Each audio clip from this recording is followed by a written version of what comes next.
नाजरीन आदाब, आप देख रहे हैं पी न्यूज का फेसबुक और यूट्यूब चैनल। मैं हूं महविश मकीन। पेश है दिन भर की कुछ अहम खबरें। पहले सुर्खियों पर एक नजर। कोची केरला में धमाके, एक हलाक 36 जख्मी। केरला में हालात कशीदा। पाकिस्तान को बचाना है तो भारत के साथ दोस्ताना ताल्लुकात कायम करो, डॉक्टर फारूक अब्दुल्ला। मुल्क में कश्मीरी नौजवानों के साथ इम्तियाजी सलूक क्यों? वजीर आजम से अल्ताफ बुखारी का सवाल। लीडरान अपनी सरगर्मियां तेज करें, गुलाम नबी आजाद का पार्टी लीडरान पर जोर। बिला इश्तियाल फायरिंग पर आईबी और बीएसएफ का पाकिस्तान के खिलाफ एहतजाज। बीएसएनएल जून 2024 तक 5G लॉन्च करेगा, परवीन कुमार। अर्नी यूनिवर्सिटी के तुलबा अब JNK स्कॉलरशिप स्कीम से फायदा उठा सकते हैं यूनिवर्सिटी। अब खबरें तफसील के साथ। नाजरीन, केरला के कोची के काला मिस्री इलाके में एक कन्वेंशन सेंटर में इतवार सुबह हुए धमाके में कम से कम एक शख्स की मौत हो गई और 36 से ज्यादा लोग जख्मी हो गए। काला मिस्री पुलिस के एक एहलकार ने बताया कि धमाके की वजह अब तक तस्दीक नहीं हो सकी। मीडिया रिपोर्ट्स के मुताबिक ये धमाका मुबैना तौर पर एक ईसाई ग्रुप के कन्वेंशन सेंटर में हुआ, जहां एक मजहबी इज्तिमा जारी था जिसमें 2000 के लगभग ईसाई इबादत में मशगूल थे। वहीं बीजेपी के कुछ लीडरों ने कहा कि आज केरला दहशतगर्दी की लपेट में आया है और इसे रोकना होगा। Today morning at 9:40 a.m. approximately, there was an explosion in Zamra International Convention Center, Kalamasheri, in which one person died and 36 persons are undergoing treatment as per our information. In that convention center, Jehovah's Witness regional convention was happening, and all our senior officers, including the Commissioner of Police and others, are at the spot. They are investigating the matter. Our additional DG Law and Order is already on the way. He will be reaching soon, and myself will be reaching the incident place shortly. And we are examining all angles, and we will find out who is behind this, and we will take very stringent action. At the same time, I would request everyone to maintain peace, remain calm, and I also request that no provocative posts or hate posts should be posted on the social media. If anybody is doing such thing, we will take very stringent action against them also. Thank you. National conference के सरबराह doctor Farooq Abdullah का कहना है, यहाँ के हालात बदलेंगे। एक बार फिर हिंदू, मुस्लिम और सिख भाइयों की तरह रहेंगे।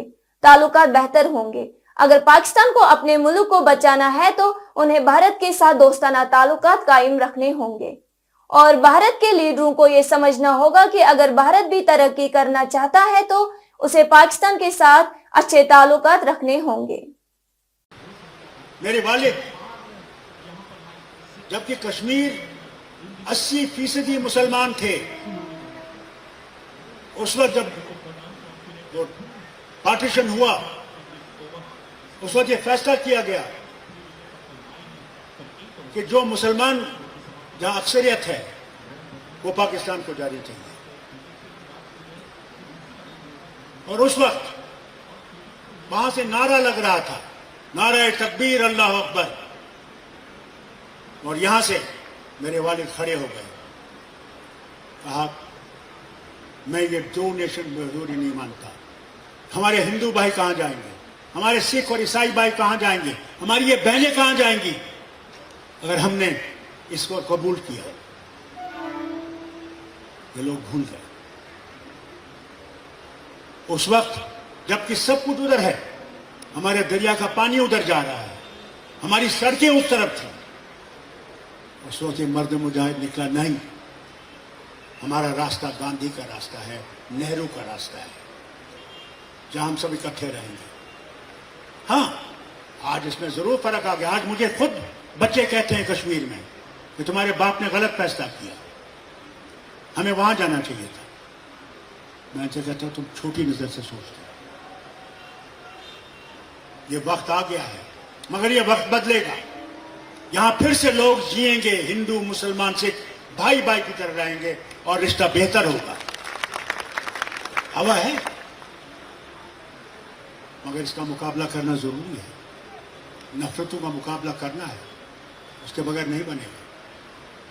मैं तो खास कहता हूँ कि पाकिस्तान को भी अपनी हदगर्मी छोड़नी चाहिए, उनको भी ये समझना चाहिए अगर उनको उस मुल्क को बचाना है तो हिंदुस्तान के साथ दोस्ती में रहना है, और हिंदुस्तान के लीडरों को भी ये समझना है कि अगर इस मुल्क को तरक्की करनी है तो उस मुल्क के साथ दोस्ती में रहना है, उसके बगैर नहीं बनेगा। कर लें जितना भी कोशिश करना चाहिए। जब भी थोड़ा सा भी कुछ हिंदुस्तान पाकिस्तान में हो जाता है, हम मुसलमानों का उसका खमियाजा भरना पड़ता है।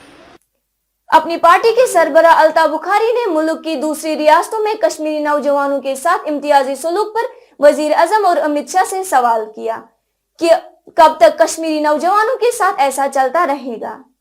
वहीं अल्ताफ बुखारी ने पीडीपी और नेशनल कॉन्फ्रेंस पर हमले करते हुए कहा कि वो जम्मू कश्मीर के नौजवानों की बात नहीं करते, बल्कि जो खबर यहाँ मीडिया और टीवी पर नशर होगी उसी खबर के पीछे पड़ते हैं। आज भी हमारे नौजवानों को पकड़ धक्कर पे बंद है, अगर बंद नहीं है आज भी हमारे नौजवानों के पासपोर्ट बंद किए जाते हैं। आज भी हमारे नौजवान जो इंटरव्यू पास करते हैं या कहीं से एग्जाम में कामयाब हो जाते हैं, नौकरी उनको मिल जाती है, उनको नौकरी में बैठे नहीं किया जाता। क्या खता है उनको? यहाँ हमारा जम्मू कश्मीर का नौजवान जब दिल्ली जाता है, बॉम्बे जाता है, बेंगलोर जाता है, हमें पता नहीं होती है कहाँ उसको कौन पकड़ के गया। ये कब बंद होगा? वज़ीर आज़म साहब, होम मिनिस्टर साहब, आप तो कहते हैं हमें जम्मू कश्मीर के लोगों की बहुत फिक्र है, वो फिक्र कहाँ हमें दिखती है? हमें तो कहीं नहीं दिखती है।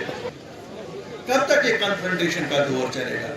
और हमारे ये जो सियासी अखाड़े बने हुए हैं यहाँ, जो सियासी जमातें हैं, जिन्होंने ये समझ रखा है कि उनको ठेका मिला हुआ है यहाँ का नेशनल कॉन्फ्रेंस और पीडीपी, इस पे तो वो बात नहीं करते। अमेरिका पे बात करते हैं, दुनिया के हर एक मुल्क पे बात करते हैं, लेकिन जम्मू कश्मीर के लिए उनकी आवाज़ जैसे बंद हो गई है। खतर चुका तावन पे मान कि अगर कोई नौजवान संस्कार करो कि हिंदुस्तान और अखबार लिखा कि यहाँ ये जो टीवी है वहाँ के।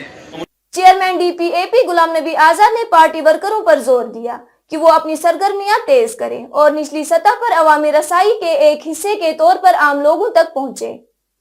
आजाद ने पार्टी दफ्तर श्रीनगर में मीटिंग में मौजूद जिम्मेदारों पर जोर दिया कि वो मुतहरिक रहें, वो अपने राब्ते में आने वाले लोगों को डीपीएपी की अवाम दोस्त पॉलिसियों के अज़म से आगाह करें।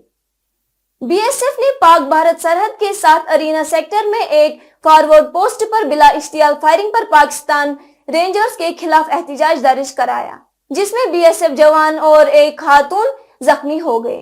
बीएसएफ ने अरीना सेक्टर में बैनुल अक़वामी सरहद आईबी के साथ बॉर्डर आउट पोस्ट पर कमांडेंट सतह की फ्लैग मीटिंग में पाकिस्तानी रेंजर्स के साथ ये मसला उठाया। बैनुल अक़वामी सरहद पर अमन और सुकून को बरकरार रखने के लिए मीटिंग खुशगवार माहौल में इख्तिताम पजीर हो गई। बीएसएनएल के चेयरमैन और मैनेजिंग डायरेक्टर परवीन कुमार ने कहा कि बीएसएनएल अगले साल जून 2024 में 5G टेक्नोलॉजी को अपनाएगा। दिल्ली में इंडिया मोबाइल कांग्रेस के प्रोग्राम में एक न्यूज एजेंसी के साथ बात करते हुए परवीन कुमार ने कहा, हम 4G में पीछे हैं, जबकि 5G के लिए हम जून 2024 में अपनाने का मंसूबा बना रहे हैं। परवीन का ख्याल है कि 2028 या 2030 वो साल होगा जब तिजारती मार्केट में 6G लॉन्च होगा और बीएसएनएल इस तरीके से इकदाम करेगा जिसके जरिए उसे किसी दूसरे ऑपरेटर के बराबर होना चाहिए। नाजरीन, इसी के साथ खबरों का ये शुमारा इख्तिताम को पहुंचा। अगले शुमारे में आपसे फिर मुलाकात होगी। घर खुदा लाया। पी न्यूज को लाइक, शेयर और सब्सक्राइब जरूर कीजिएगा। दीजिए अपनी मेजबान महविश मकीन को इजाजत। खुदा हाफिज।